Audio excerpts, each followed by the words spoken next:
Por primera vez en la historia, Venezuela le ganó a México. Aplausos. Después de un sacrificio tremendo, un penal atajado y un partidazo de las dos selecciones. Y así se clasificó a los cuartos de final, porque ahí está el tema. No es que cortó la racha esta tan absolutamente negativa que tenía contra el mejor equipo de la CONCACAF, sino que lo hizo en un contexto muy bueno, en una Copa América, para clasificarse a la siguiente instancia y posiblemente termine quedando primero. Así que más aplausos aún. Así todo, México hizo su parte, tuvo un partido muy interesante y yo considero que merece el empate. Pero si bien lo merece porque lo fue a buscar y porque consiguió las ocasiones como para decir, y un 1-1 estaba bien, y ahora nos vamos a meter un poco más en profundidad, más que nada en lo que fue el segundo tiempo, pero también el primero de la selección mexicana, la Vinotinto está confiada y se nota en el aire que esa actitud extra que tienen les sirvió. Y la actitud, sumada a la voluntad aplicada en lo defensivo, sumado a un arreglo táctico exquisito de Batista, se sumaron todas para hacer una victoria. Una victoria histórica por una selección que también pasa por un gran pesante de las eliminatorias y se quiere preparar de muy buena manera para ir al Mundial 2026. Así que, sin más preámbulos y habiendo muchísimo para hablar, analizamos entrópicamente.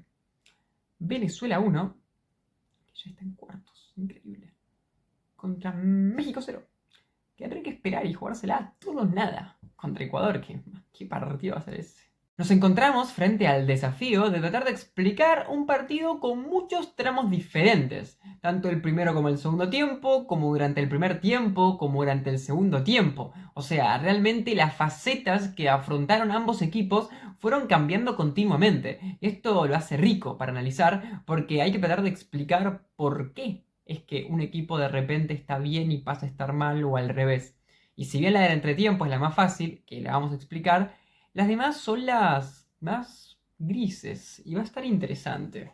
El partido comenzó como creo que muchos nos imaginábamos, que es con México teniendo más la pelota. Una posición interesante, con mucha movilidad, pero que no terminaba de concretar ocasiones de gol claras. Lo que hacía muy bien era con pelotazos largos a los extremos, que de ahí en más se generan ocasiones a través de desbordes y de desmarques de diferentes jugadores. Pongamos un ejemplo muy simple. Vázquez, defensor central, pasa largo para Quiñones, Quiñones espera un poco de tiempo hasta que pasa alguno, por ejemplo, Arteaga, o también, este es el que más lo hizo, Chávez, y una vez que te desborda, le tira un pase para que este centre, ¿no? Una jugada muy simple, pero que ejecutaba muy bien. De hecho, Vázquez tuvo 13 de 13 pases largos, una cosa increíble. Ambos equipos se paraban adelante, digamos que tienen un bloque medio alto. No presionaban de manera feroz, pero sí estaban bastante pendientes a incomodar la salida del rival. O sea que ninguno de los dos tenía un juego interno demasiado bueno. Ambos requerían de pases largos para potenciar su nivel. Venezuela lo que tenía de diferente con respecto a México es que no tenía ningún Vázquez que realice buenos pases largos. Y por tanto cuando salía, la perdía. Fíjese la estadística durante el primer tiempo. 24 pases dio Venezuela, largos, o al menos intentó, y solamente concretó 5. Hablando de los que intentó con los defensores, o sea, los que intentó en la salida. Esta estadística es tremenda, porque si la comparamos solamente con Johan Vázquez, que realizó 13 de 13 pases, bueno, es realmente muy letal cómo puede ser que haya tanta amplitud en 4 jugadores contra uno solo. Pero bueno, ahí está el tema de la calidad que puede tener tu plantilla en ciertos recursos, porque no es que los centrales venezolanos se han defendido mal, pero con los pies no se comparan ni con Montes y en este partidazo que hizo Vázquez en ese aspecto. México tenía movilidad y lo que tenía es que atacaba con mucha gente. Antuna se combinaba, por ejemplo, del lado derecho con Sánchez. Y también se combinaba con Rodríguez. Estamos hablando del mediocapista por derecha y el lateral por derecha. También se combinaba con Jiménez, que tuvo un primer tiempo interesantísimo, pivoteando muy bien y conduciendo. Pero quizás la sensación que daba es que en la toma de decisiones final no eran tan buenas decisiones o no eran tan buenas ejecuciones. Por ejemplo, alguna gambeta de más que intentó Quiñones, como un amague o un pase que estaba mal pensado, como una lentitud extra para ciertas jugadas en las de que requería más velocidad. Antuna también con algún regate, un poco lento en el sentido, o quizás después en algunos centros, imprecisión, de no tirar el centro correcto. Y o finalmente que la defensa lo termina despejando y que una jugada que estuvo muy bien generada no termina siendo tan positiva. Pero había muchos jugadores que participaban y se ponían muy por delante. Y Venezuela, poco a poco, si bien en un principio ahora vamos a destacar algunas cositas que empezaba a mostrar, empezaba a replegarse cada vez más y estaba incómodo en eso, porque cuando intentaba salir de contra, que es lo que podría querer hacer, no le salía. Rondón para mí todo el partido jugó bien, pero sin demasiado contacto con la pelota. Pero bueno, cada vez que pivotea, es tan inteligente y tiene tanta experiencia que se nota de lejos cómo, bueno, ubica el cuerpo, cómo pone la cabeza, cómo cuando tiene que rebotarlo para adelante lo hace para adelante, cuando tiene que peinar para atrás la peina para atrás. La diferencia es que quizás Soteldo tenía poco contacto con la pelota, o cuando intentaba estaba muy rodeado y la perdía rápido. Herrera en el medio tuvo alguna recuperación, alguna gambeta, como suele hacer, es un jugadorazo Herrera, pero le costaba, no terminaba de tener tanto espacio, tuvo pérdidas bastante graves por justamente arriesgar demasiado, conducir de más.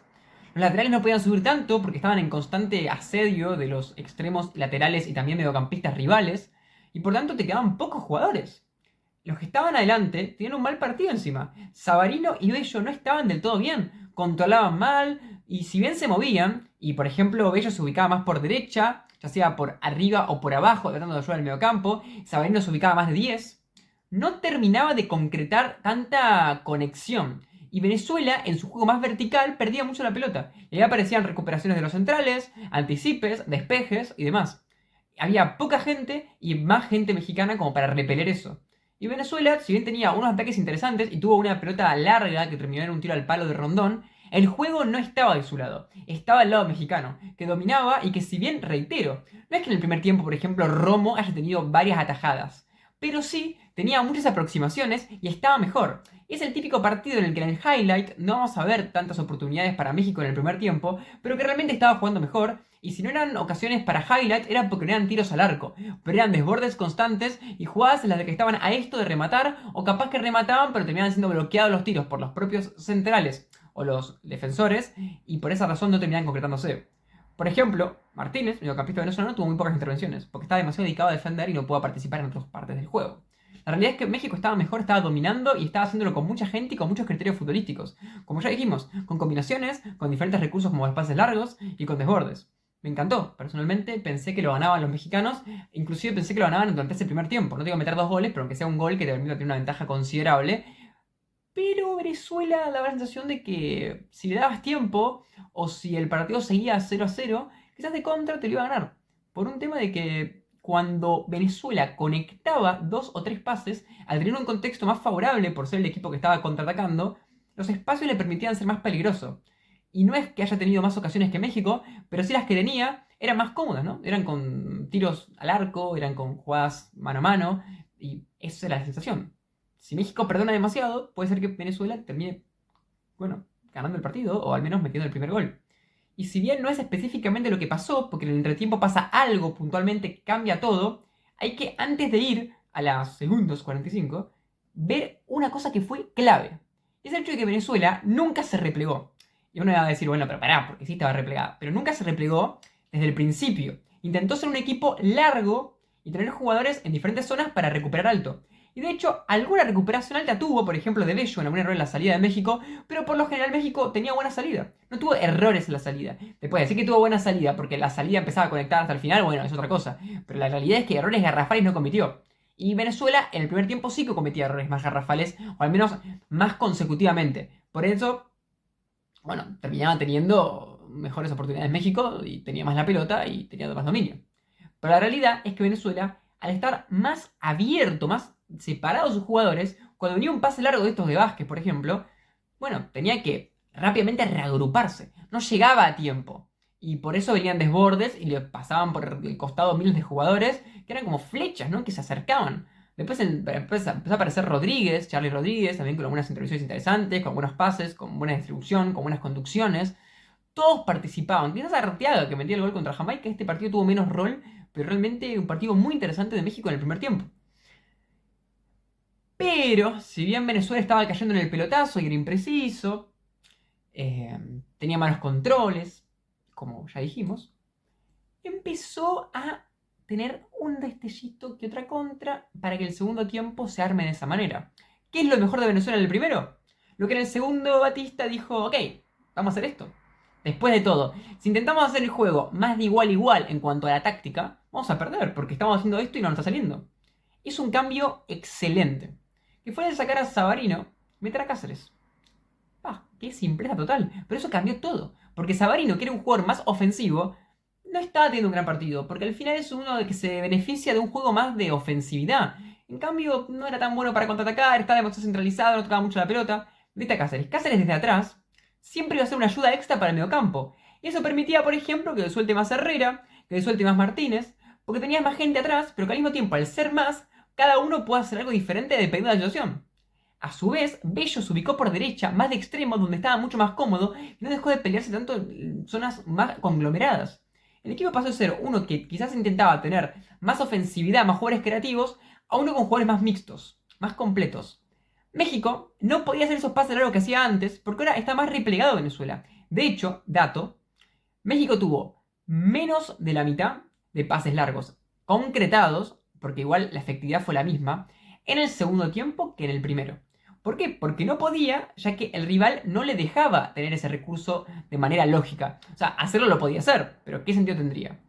Venezuela no presionaba la salida, se paraba más atrás, entonces México no podía pasar. Esto pasó los primeros 5-10 minutos aproximadamente del segundo tiempo, y Venezuela, al contrario, claro, como ahora México tenía que tener mucha más gente, pero Venezuela tenía ya una estrategia más pensada para el contraataque, empezó a contraatacar. Y empezó a tener una, dos, tres ocasiones de contraataque donde empezó a tener buenas chances. Una tajada de González, hubo otras que generó Rondón, empezó a aparecer Bello por banda derecha muy bien. Y empezó a aparecer un jugador, qué interesante jugador, Aramburu. El primer tiempo ya había demostrado una característica, su recuperación. Había tenido varias recuperaciones cuando, por ejemplo, un rival se le ponía de espaldas y quería pasarla para el costado. Lograba recuperar, se lo pasaba por arriba, le quitaba, le tiraba el pie y le sacaba. Empezó a tener muchas recuperaciones de ese estilo, porque muchas veces volcaba el juego por ese lado. El duelo era Aramburu contra Quiñones. Lo empezó a ganar mucho más Aramburu y se empezó a potenciar. Y Venezuela, en una de esas jugadas en las de que recuperó la pelota y fue al ataque, no terminó la jugada, se quedó. Se quedó, empezó a meter más gente y llegó a la jugada del gol, a la que Cáceres, que estaba empezando a soltarse, a tener conducciones, a tener momentos que los que desbordaba, como lo había hecho contra Ecuador, termina haciendo una jugada de tándem junto con justamente nuestro querido Aramburu y conseguir el penal para que Venezuela se ponga 1-0. Aplausos. Excelencia estratégica. Hicieron exactamente lo que tenían que hacer. A ver, yo no me gusta ser tan absoluto, pero realmente fue impecable. Y fue tan simple, pero tan inteligente que por eso es aplaudible. Es lo típico. Potenciás tu fortaleza, resumís o reducís la fortaleza del rival. Más en pases largos se me complican. Tengo errores en la salida. No me gusta salir jugando porque no estoy teniendo eso. Mejor es talentoso no la tocan. Bueno, soy un jugador talentoso, me doy un jugador más de marca y juego al contraataque. Perfecto. Ya está. Todo con eso ya completaste todo lo que tenía que completar en cuanto a fortalezas y debilidades de los dos. A partir de ahí, el problema fue que a Venezuela se le hizo muy largo el partido. Y dejó de atacar. Tuvo alguna jugada para meter el segundo, obvio que la tuvo, pero ya nada que ver con ese primer tramo. Y ya México empezó a cada vez acercarse más. No pasaron muchos minutos hasta que México no solamente tenía la pelota y tenía ese tramo en el que no sabía qué hacer, sino que ya estaba tan acorralado Venezuela que sin casi hacer nada ya tenían pelotas al área y ya había tantos jugadores mexicanos que a alguno le quedaba. Y ahí es cuando para mí, no sé si es el error, pero es la falta que tuvo Venezuela. Que es el hecho de que su estrategia no se sostuvo. Porque no es que lo que hizo en ese primer tramo del segundo tiempo, donde México no podía hacer nada, lo sostuvo hasta el final. No. México siempre empezó a hacer cosas, metió cambios, pero no creo que tenga que ver con los cambios puntualmente, sino creo que tiene que ver con que, bueno, iban con mucha gente, empezaban a tocar la pelota más pacientemente y lo iban aplanando contra su propia área y tuvo un montón de ocasiones de gol. De todos los tiros, y esto es un dato interesante para entender cómo definió Venezuela, que tuvo 18 tiros México, más o menos el 40%, o sea, 8 tiros, fueron bloqueados. Bloqueados. Esto es obvio que es porque no tenían nunca un tiro sin un jugador delante. Los centrales sacaron de todo, hubo jugadas en las que hubo carambolas, el arquero también sacó un par de pelotas, y México lo fue a buscar y lo remereció. La realidad es que después consigue el penal. Yo creo que, es un penal que bueno, puede tener cierta polémica, para mí no era, pero volvemos a lo mismo, ¿no? No era según mi criterio, pero mi criterio no es el criterio de las reglas. Entonces, según las reglas es penal, es mano. Hoy justamente cobraron un penal de mano parecido en el partido de Jamaica, pero después no lo cobraron en el mismo partido de Jamaica, uno a favor, otro en contra. Pudieron haberlo cobrado, sí, pero también lo pudieron haber cobrado. México consigue el penal, pero lo erra. Si metía el penal y empataba el partido, era justo, porque lo había rebuscado, lo planó contra un arco y lo llevó ahí a tener que defenderse a jugadas de último recurso, saltando, intentando bloquear todo el tiempo, centros muy buenos, vertiginosos, a centímetros de cabecear. Podemos criticar a México en alguna cuestión y capaz que la toma de decisiones era demasiado apurada en alguna jugada. Capaz que los centros no fueron tan precisos. Capaz que alguna jugada el que tenía que definir no definió bien. O algún jugador que tenía que pasarla definió. Pero realmente, con todos los defectos que pudo haber tenido México en el segundo tiempo, después del 1-0, tuvo un montón de jugadas claras. Así todo, sin haber sido perfecto, pudiendo haber sido más cerebral, pudiendo haber tenido mil cosas mejores, mereció empatar. O sea, tuvo un montón de ocasiones de gol. O sea, no, es indiscutible que el empate estaba. ¿Qué pasa? El merecimiento es relativo. Porque uno puede pensar, bueno, ok, mereció por un tema de que generó ocasiones de gol como para meter un gol. Eso es cierto. Pero al mismo tiempo podemos pensar, bueno, pero Venezuela lo luchó. Lo luchó con todo, se tiraron, como ya dijimos, estaban como una guerra, ¿no? Dando la vida entera. Y es cierto, no es que no estoy valorando que los venezolanos hayan dado la vida entera. Es admirable, fue un partido increíble el final de Venezuela, porque daba la sensación de que realmente hubiesen muerto por esa casaca. Pero bueno, el problema es que no les alcanzó, porque si hubiesen hecho tanto esfuerzo y el rival realmente no hubiese sabido qué hacer, ese era el esfuerzo real. Y no es que el otro no es real, pero ese es el esfuerzo que realmente te hubiese dado el merecimiento de la victoria. Porque te esforzaste mucho, pero tu rival también se esforzó mucho. Que hace el esfuerzo mexicano no es tan gráfico porque es un esfuerzo con la pelota en los pies. Y evidentemente, el protagonista, el bueno de la película es Venezuela, el equipo chico, el equipo que gana por primera vez, que está haciendo un torneo histórico. Y el malo de la película es México, que evidentemente es el equipo grande y que le está ganando otro, que sorpresa. Pero México, con una aguerridísima Venezuela, le generó ocasiones como para empatarlo. Es mi opinión y entiendo que cualquiera puede pensar que quizás Venezuela sí se plantó bien, pero yo creo que pararse tan atrás a veces te beneficia, pero en este caso no. Porque México igual tuvo un montón de pelotas en el área y tuvo un montón de ocasiones de gol. Por tanto, yo creo que sí desbordó a Venezuela y mucho, pero no se dio. Es así, en el fútbol a veces pasa eso, hasta se le puede haber dado con el penal, pero apareció Romo. Esto no quiere decir de que Venezuela no tenga mérito, tiene un montón de mérito. Al contrario, o sea, el mérito es gigantesco. Ferraresi, Osorio, que con los pies no me gusta mucho, en la última parte la rompieron en defensa. Lo mismo con Aramburu, lo mismo con Navarro, lo mismo con todos, que se forzaron una barbaridad. Venezuela está dentro y México veremos qué es lo que pasa. Déjenme ver si me olvido de algo, que me gustaría capaz que puntualizar alguna cosa, pero no creo, la verdad. Soteldo tuvo buenos regates en alguna parte del partido, pero no fue tan destacado. Bueno, Aramburu ya lo mencionamos. Los movimientos de los mediocampistas en desmarque, los desmarques de todos los jugadores ya lo mencionamos. Lo digo así para recapitular, pero... no sé, ya está. Vamos a dejarlo acá, me parece...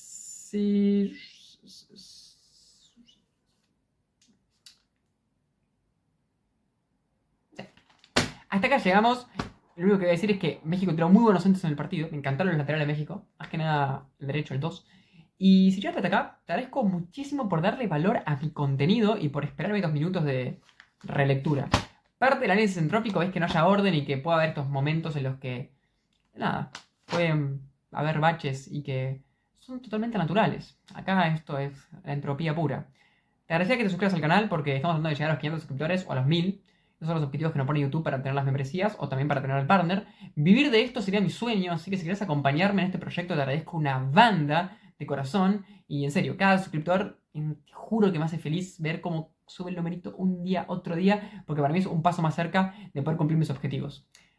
Vamos a ir toda la Copa América, vamos a hablar del próximo partido de México, vamos a hablar de todos los partidos que nos quedan, así que estén muy pendientes. Y un like o un comentario me ayuda una banda. Principalmente los comentarios, ya que me encanta leerlos, me encanta ver cómo opinan, analicen, desplieguen toda su literatura en un comentario analizando lo que a ustedes se les cante. Y después de haberles dicho de nuevo que les agradezco por quedarse hasta el final, les digo que nos despedimos y nos vemos en el próximo video, que no sé si va a ser de la Copa América de mañana, que es el grupo Uruguay en Estados Unidos, o quizás metemos a una autopsita del eliminado, capaz que hablamos de Croacia, pero vamos a ver.